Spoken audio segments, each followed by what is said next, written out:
answers? I think I'm entitled. You want answers! I want the truth! You can't handle the truth! The Matrix is everywhere. It is all around us. Even now, in this very room. You can see it when you look out your window or when you turn on your television.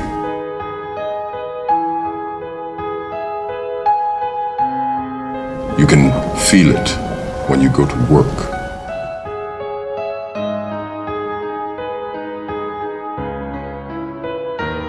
When you go to church. When you pay your taxes.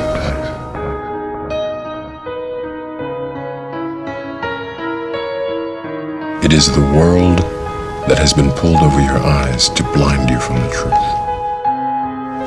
You take the blue pill, the story ends. You wake up in your bed and believe whatever you want to believe. You take the red pill, you stay in Wonderland, and I show you how deep the rabbit hole goes. Remember, all I'm offering is the truth, nothing more.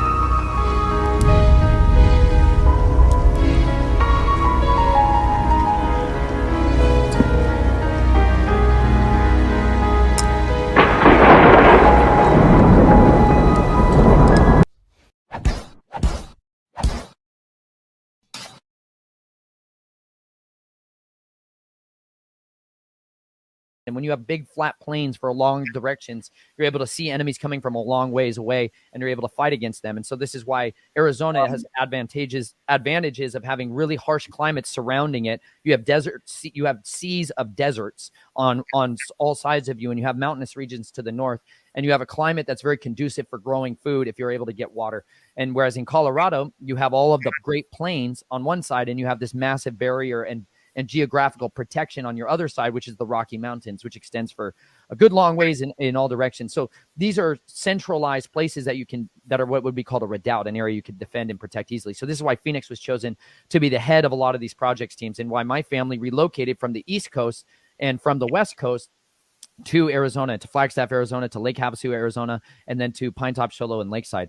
But that link I just sent you, David, were you able to open that? It's on the screen right now. Sweet. Page 90 of that, if you want to scroll down there, we're going to get into how the Central Intelligence Agency operates in creating and forming cults, because the religious component of how to create mind-controlled slaves is critically needed. And so they began to develop this. I'm going to just read this for y'all because it's absolutely fascinating. On page 90, it says, Chapter 6, the CIA cults. Whenever possible, multiple sources are used to verify content. However, this was not always possible. With this in mind, we ask that the readers concentrate the totality of the material, not individual examples of criminality. Example, the chapter on cults often contains single source material that may overstate or exaggerate the role of persons named therein. The totality of material paints a picture that is accurate. All person named as allegedly involved in criminal activity are innocent until proven guilty and deserve the presumption of innocence. I'm going to just scroll down here. Sorry about this. Intelligence agencies have infiltrated and created a number of satanic groups, beginning with their resurgence in 1966 with the birth of the Temple of Satan, founded by Anton LaVey. LaVey studied criminology in San Francisco and worked in the San Francisco Police Department crime lab, as well as an informant for Interpol. Prior to the Temple of Satan, LaVey ran a group called the Magic Circle. LaVey's most famous associate was the NSA's Army Lieutenant Colonel Michael Aquino. At the time of his membership in LaVey's group, Aquino was an Army specialist in intelligence and psychological warfare.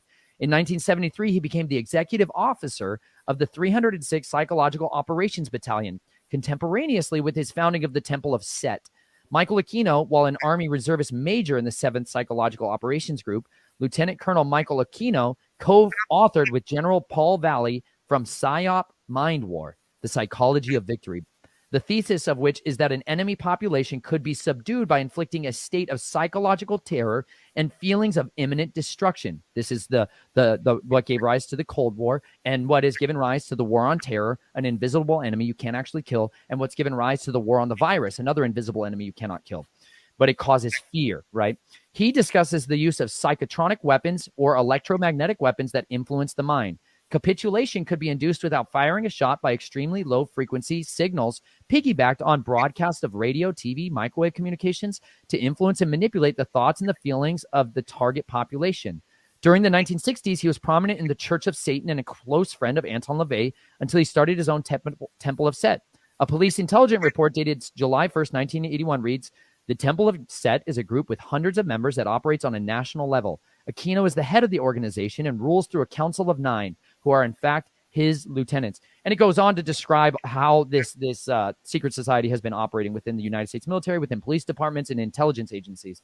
It's a fantastic book chapter in this book, but I highly recommend those of you that want to understand the mechanics of this. This is like there is genuine literature and research, y'all, that verifies what it is I'm talking about today. It just requires some diligence on your part to go and study it out for yourself. You don't have to believe everything I'm saying. I understand that, but you should check and verify the words that I'm saying, whether or not they have veracity. Because what you would find as you uncover and you dig into the coffers of our society and our history is that there really is another world that exists right beneath your feet that's hiding just outside of the periphery of what you think is normal life. And that world has been governing and dictating every aspect of your life and your upbringing from the day that you were born to the day that you're going to die. And they are not doing that in your better interest. They are doing that in the interest of the state and of the priest class, which is not the kind of people that you want ruling it. You don't want Anton LaVey's and Michael Aquino's being the guys who are the shot callers of policy decisions, but they really are. They're the ones who influence policymakers to do that.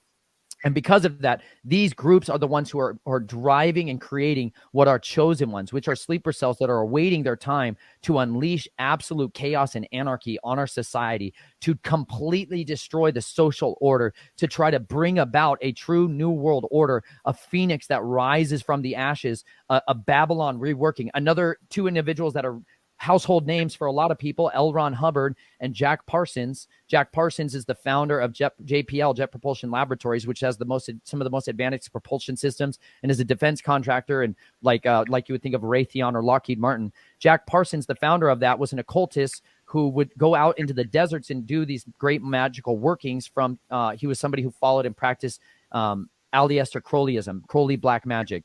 And Crowley and black magic, his whole secret that he believed the greatest power source was through the sodomizing, the rape, and the incestuous abuse of little boys generally under the age of 9. And that was the key to unlock the cup of immortality, was drinking of blood and raping of children.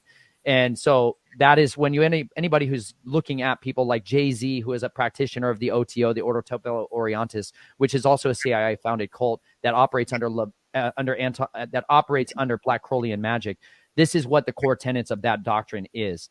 And L. Ron Hubbard and Jack Parsons went out into the deserts of California to do what is called a Babylon working ritual, where they were trying to raise up a moonchild. A book Aleister Crowley put out was called Moonchild, in which he describes a poetic literature, a fiction work of how to raise up these old gods, these ancient fallen ones, and how you could have them give birth through a human, a woman, a girl, a child. Let's just put it super clearly, a barely pubescent little girl. And so that they could have sex with her and inseminate their seed. L. Ron Hubbard did, and Jack Parsons. L. Ron Hubbard became the founder of the Church of Scientology as we know it today. And Jack Parsons founded the JPL lab.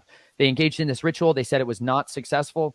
And but from that, what really gave birth was those two massive organizations from Scientology. And this is why you guys, you have to be so leery of understanding the origins of anybody you want to dig into, anybody you want to follow, any company you want to work for. It is your due diligence to find out what is their motivating factors.